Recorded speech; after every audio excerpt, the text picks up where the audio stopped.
Gente, eu tento gravar as coisas. Eu nem sei se eu vou colocar isso, mas sempre que eu tento gravar as coisas, dá alguma coisa errada. Ai, peraí.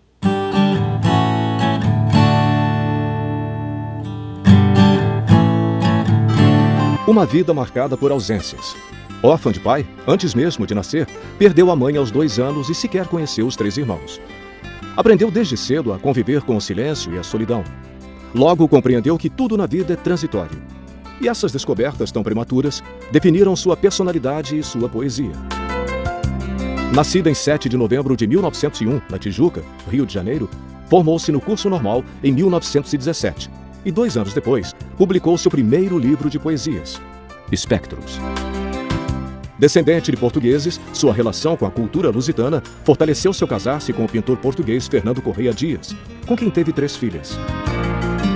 Em Portugal, lecionou literatura brasileira, fez conferências e publicou ensaios. Foi a poesia que a consagrou como um grande nome da literatura brasileira. Seu estilo muito pessoal e lírico pode até aparentar simplicidade na forma, mas é marcado por simbolismos complexos e por uma profunda sensibilidade. Sua contribuição literária vai além do aspecto cultural.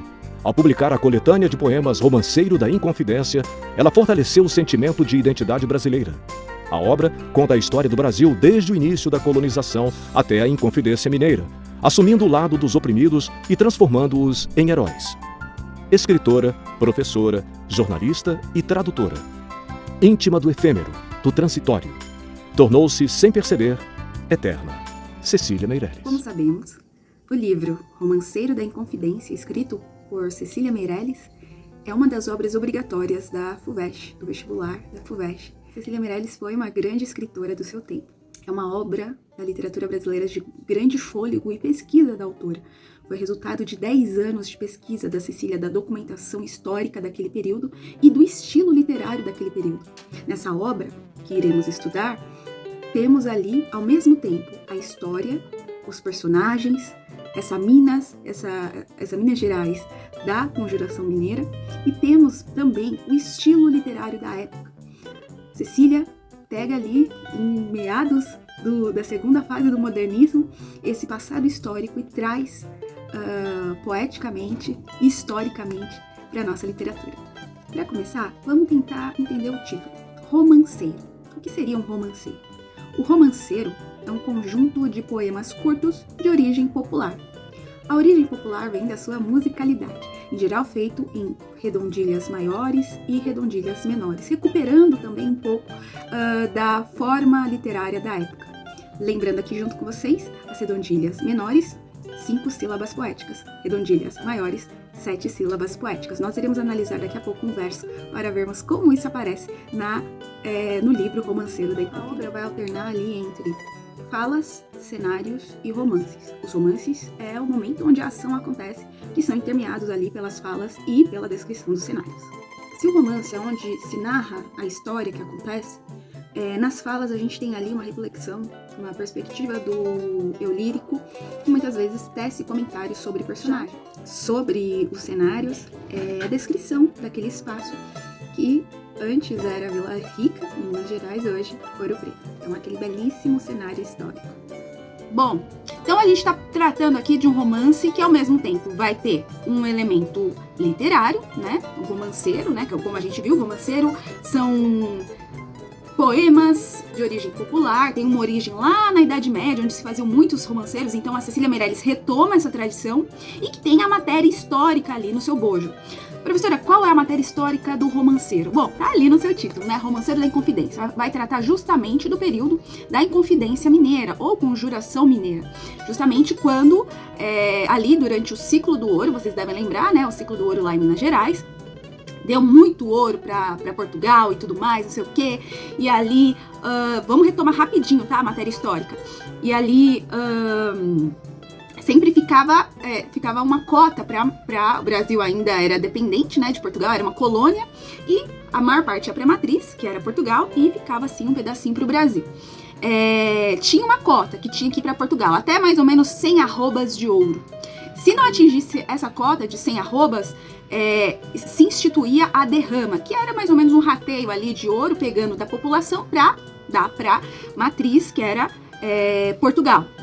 mais ou menos em 1789, fica aí esse perigo de haver, né, a derrama e um sentimento nessa população aí do século XVIII de, né, estamos sendo aí explorados, estamos sendo aí roubados pela metrópole, né? E aí o que acontece?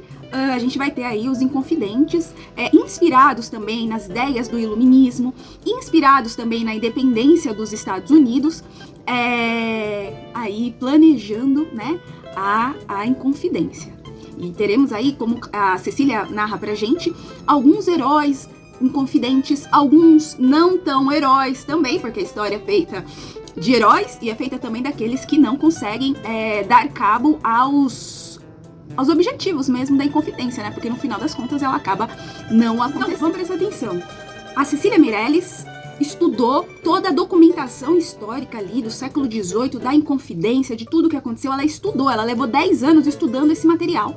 E com os seus elementos literários, estudando também. Vocês lembram da escola literária dessa época, século XVIII? Acertou quem falou neoclassicismo ou arcadismo, quando se retoma os elementos greco-romanos para a poesia brasileira. Então, aquele fugir urbe, que é fugir da cidade, viver no campo, carpe diem, aproveitar o dia. Os poetas eram chamados de pastores, né? Aquela musa idealizada, aqueles poemas bem metrificados, bem certinhos, que evocavam deuses pagãos, né? Afrodite ou Vênus, né? Eles tinham uma inspiração muito mais para os deuses nomeados de forma romana, né? Então, Vênus, né? Marte e tudo mais. Então, esses elementos vão estar influenciando os poetas ali no século XVIII, os poetas árcades, e de certa forma também aparecem no romanceiro da Cecília Meirelles. Não só a forma poética, como os próprios poetas, né, que participaram muitos deles participaram do processo da Inconfidência Mineira, vão estar ali como personagens históricos daquele período. Para não haver confusão, vamos retomar algumas coisas importantes aqui, que são, capciosas. O vocabulário da professora. Primeira coisa, temos aí uma matéria histórica contada na forma literária. E essa junção, não tomem cuidado, porque quando a gente fala de literário, né, as pessoas falam, mas é literatura, então o poeta pode fingir a verdade, não precisa ter esse compromisso com a verdade.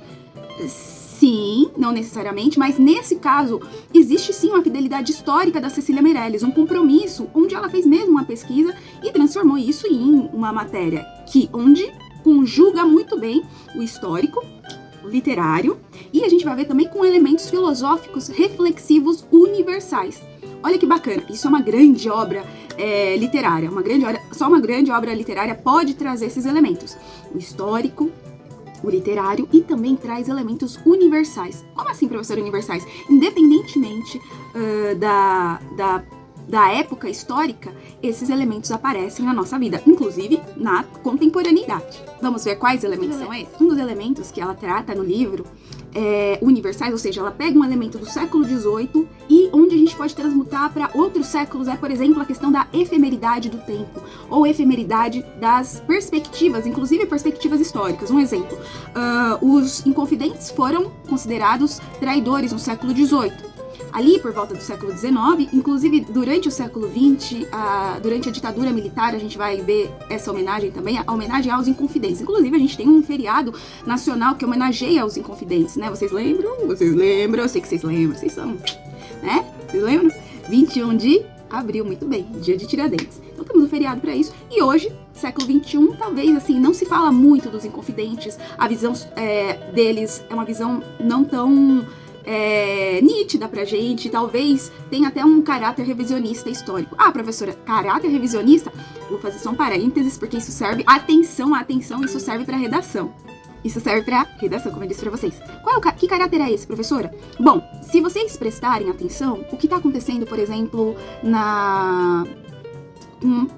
com alguns manifestantes ateando fogo, ou quebrando, ou questionando heróis da independência, né? Heróis da independência não, heróis, né, que eram considerados heróis, os bandeirantes. Os bandeirantes sempre foram vistos como essa figura historicamente ambígua, né?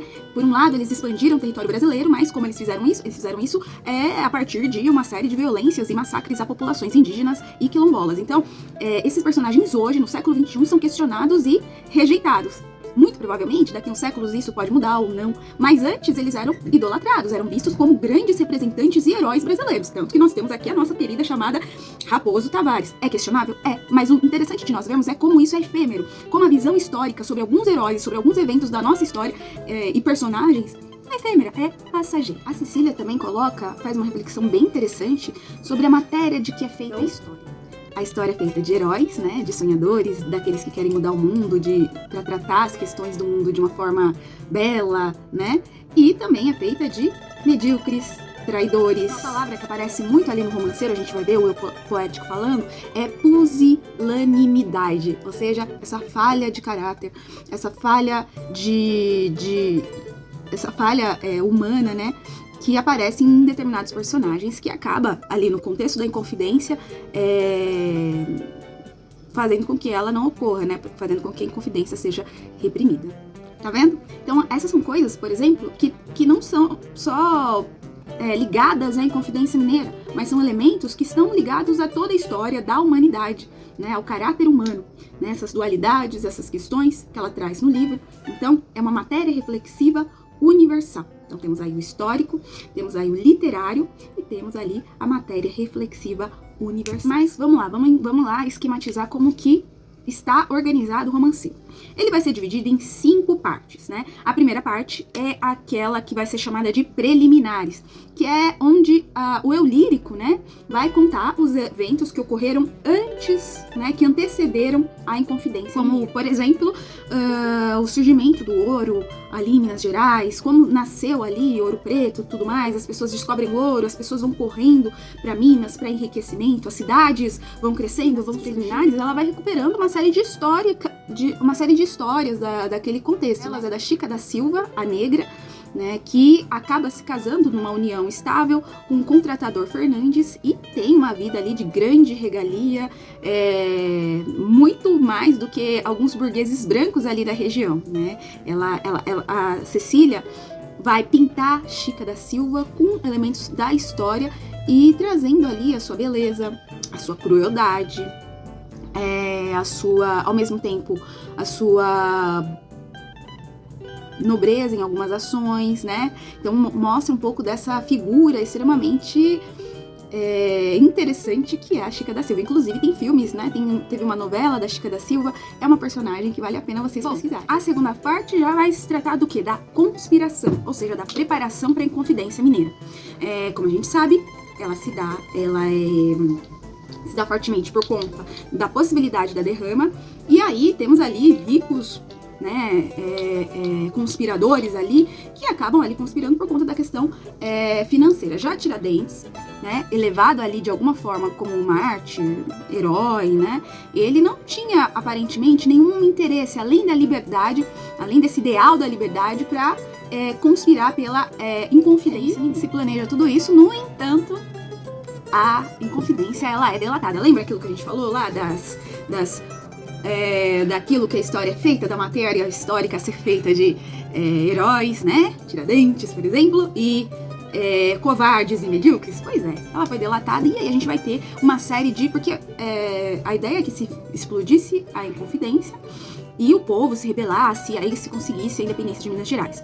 Não conseguiu porque houve um delator e esse delator acaba e aí no caso vamos ter aí uma série de condenações. Vamos entrar aí na terceira parte do livro, onde se trata dessas condenações. A gente vê, por exemplo, a morte do poeta Cláudio Manuel da Costa, que aparece enforcado na prisão, só que em condições um pouco questionáveis. E aí, será que ele se suicidou ali? Será que houve alguma coisa? Então fica ali uma morte que parece que foi um suicídio, pero não ficou muito bem explicada essa história. Brasil. Ali também a gente vai ver a condenação do Tiradentes, né? Que é o único que abertamente acaba pagando com a própria vida por conta da Inconfidência, né? Nós sabemos o que acontece com o Tiradentes. Ele é degolado, depois esquartejado. Temos quadros, temos filmes que tratam, músicas que tratam dessa questão. E ele acaba morrendo pelo seu ideal de liberdade. quarta parte, nós teremos ali outras condenações. Essa quarta parte, que são as outras condenações, a gente tem, por exemplo, a condenação do poeta Tomás Antônio Gonzaga, que também era desembargador. Olha bem, ele era de uma classe elevada, por isso ele é condenado ao degredo. Degredo, ele é exilado, né, do Brasil para uma das outras colônias de Portugal, no caso, Moçambique. Uma dessas condenações também, agora de um poeta, Alvarenga Peixoto, que também vai ser condenado ao degredo, porém, não teve a sorte que teve, né, o Tomás ele consegue se casar em Moçambique, com a, se não me engano, Juliana Mascarenha, ele fica bem. Já o Alvarenga acaba perdendo esposa, acaba perdendo filha, não teve muita sorte aí no caso. E, enfim, a quinta e última parte, nós temos ali a Dona Maria, né? Maria quem? Maria a Louca de Portugal. Essa parte vão ser apresentados os fatos pós-Inconfidência. Então se passa ali, nessa quinta parte do livro, a gente vai ver a Dona Maria Louca ali no contexto da vinda da família real para o Brasil, e ela se dá conta daquele cenário onde eles estão ali no Rio de Janeiro, onde se deu a morte do Tiradentes, e ela ali com todas as contas, né, rezando, sentindo muito remorso, etc, muito religiosa, com muito medo, fantasmas aparecendo em sua cabeça dessa época, né, de matança aos inconfidentes. Então podemos esquematizar aí 3 intenções principais da autora nessa obra. Primeiro, reconstitui as cenas de liberdade e trata também dessa temática da liberdade. Depois, preserva as informações históricas, os documentos históricos, os personagens históricos e se apropria do estilo da época. 3 objetivos principais contemplados ali nessa obra. É importante ressaltar, como diz a professora Norma, do Departamento de Letras da USP, nessa obra, Cecília mescla pelo menos 3 tempos. A sua época histórica, meados do século XX, a época dos fatos relatados, ali meados do século XVIII, quando ela traz a ideia de romanceiro e evoca as redondilhas, a gente está pensando num período medieval, e talvez a gente pudesse apontar em uma quarta época, que é a época de nós, leitores atuais do século XXI. É, portanto, uma obra,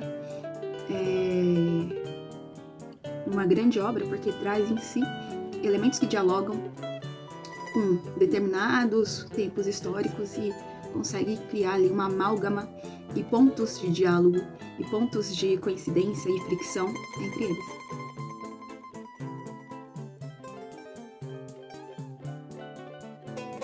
É isso que o Brasil precisa ser. É isso que nós vamos fazer do Brasil. Isso é a república. Isso é a democracia. É o paraíso.